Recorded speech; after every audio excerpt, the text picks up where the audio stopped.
নারীদেরকে বাদ দিয়ে দেশ কখনো আগামী দিনে অগ্রসর হতে পারবে না।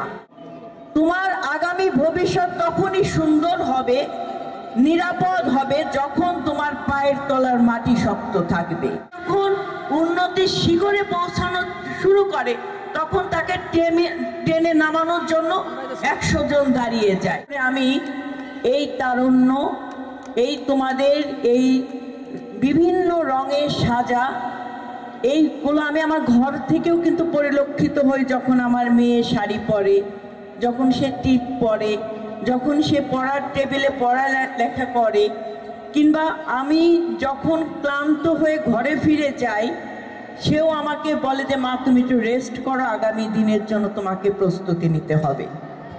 আমি তোমাদেরকে বলবো যে তোমরা এমন কাজ করো, যেটাই করো, যেটা ভালো লাগে এমনভাবে করো যেন সেটাই যেন শ্রেষ্ঠ কাজ হয়।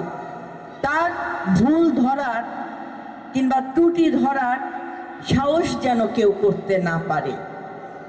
তোমরা এমনভাবে নিজেকে প্রতিষ্ঠিত করো, 10 জনের মতো তোমাকে হতে হবে না, 20 জনের মতো হতে হবে না, তুমি তোমার মতো করে নিজেকে তৈরি করো, যেন মানুষ তোমাকে দেখে 10 জনের মধ্যে আইডেন্টিফাই করতে পারে না সে 10 জনের মধ্যে সেরা কিংবা অন্যতম।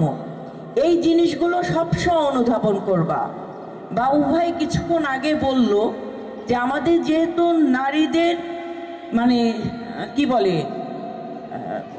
যেখানে আমাদের গার্লস স্কুল কিংবা কলেজ এইসব প্রতিষ্ঠানগুলোতে আমাদের পুরুষেরা একটু দূরে থাকবে। নো, আমি এইখানে একটু ডিফাইন করতে চাই, মানে বিভেদ করতে চাই, তার বক্তব্যকে আমি সম্মান রেখি। আমরা নারী, আমরা সমাজের অর্ধাঙ্গী। আমাদেরকে বাদ দিয়ে এই সমাজ কখনো উন্নয়ন করতে পারবে না। নারীদেরকে বাদ দিয়ে দেশ কখনো আগামী দিনে অগ্রসর হতে পারবে না। নারী পুরুষকে পাশাপাশি রেখে সমমর্যাদা দিয়ে, সমসম্মান দিয়ে আমাদেরকে এগিয়ে যেতে হবে। সেই পথ আমাদেরকে তৈরি করতে হবে। আমি অনেক স্কুলে গিয়েছি, এর মাঝে অনেক শিক্ষক বলেছে যে 10ম শ্রেণী পাশ করার পর তারা বিবাহ বন্ধনে আবদ্ধ হয় পারিবারিক কারণে। পরিবার তাদেরকে বিয়ে দিয়ে দিচ্ছে, যার কারণে পরবর্তী শিক্ষার দিকে অগ্রসর হয় না। আমি তোমাদেরকে অনুরোধ করব, প্রথম ব্যারিয়ার কিন্তু নারীদের জন্য তৈরি করে তার পরিবার। সেই পরিবারের ব্যারিয়ার ভাঙার জন্য নিজের মনকে স্থির করো। তোমার আগামী ভবিষ্যৎ তখনই সুন্দর হবে, নিরাপদ হবে যখন তোমার পায়ের তলার মাটি শক্ত থাকবে। আর তোমার পায়ের তলার মাটিকে যদি শক্ত করতে হয়, সর্বপ্রথম নিজের মনের আওয়াজ বোঝার চেষ্টা করো। তুমি কি চাও? তুমি কি কারোর ঘরণী হয়ে সারা জীবন অন্যের মানে নিয়ন্ত্রণে থাকতে চাও, নাকি নিজের একটা স্বতন্ত্র জগৎ তৈরি করে পুরো বিশ্বে তুমি নেতৃত্ব দিতে চাও? এটা তোমাকে নির্ধারণ করতে হবে। তুমি তোমার পরিবারেরও নীতি নির্ধারক হতে পারবা যদি তুমি সেই যোগ্যতা অর্জন করতে পারো।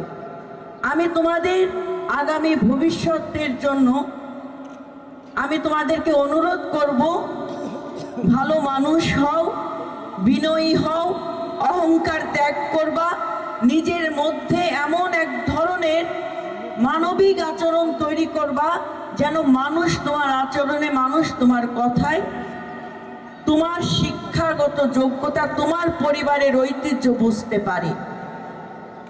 আমরা অনেক সময় রাজনীতি যখন করতে যাই অনেক ভয়ভীতি আসে, অনেক ধরনের প্রতিবন্ধকতা আসে, এবং একটা মানুষ যখন সামনের দিকে আগায় 10 জন 20 জন তাকে যখন সে যুদ্ধ করে তাকে কিন্তু সহযোগিতা কম মানুষ করে, কিন্তু সে যখন উন্নতির শিখরে পৌঁছানো শুরু করে তখন তাকে টেনে নামানোর জন্য 100 জন দাঁড়িয়ে যায়। তাই আমি তোমাদেরকে বলবো, তোমরা সকলে ঐক্যবদ্ধ থাকবা নিজের অধিকার প্রতিষ্ঠার জন্য, সামাজিক কর্মকাণ্ডে নিজেকে ব্যস্ত রাখবে। শুধুমাত্র পড়ালেখা টেবিলে নয়, তোমাদের চিন্তা ভাবনা থাকবে আগামীর বাংলাদেশকে নিরাপদ করার জন্য, সমাজকে নিরাপদ একটি সমাজ গঠন করার জন্য এবং নারীদের অধিকার পূর্ণ প্রতিষ্ঠা করার জন্য তোমাদের আওয়াজ তুলতে হবে, তোমাদের কথা বলতে হবে। কখনো অনেক সময় দেখা যায় যে আমরা যোগ্যতা সম্পন্ন অনেক মেয়েরা আছে, কিন্তু ভয় পেয়ে লজ্জা করে কেউ সামনে আসে না। লজ্জাকে দূর করে ভয়কে জয় করে সামনে চলে আসতে হবে, কথা বলতে হবে।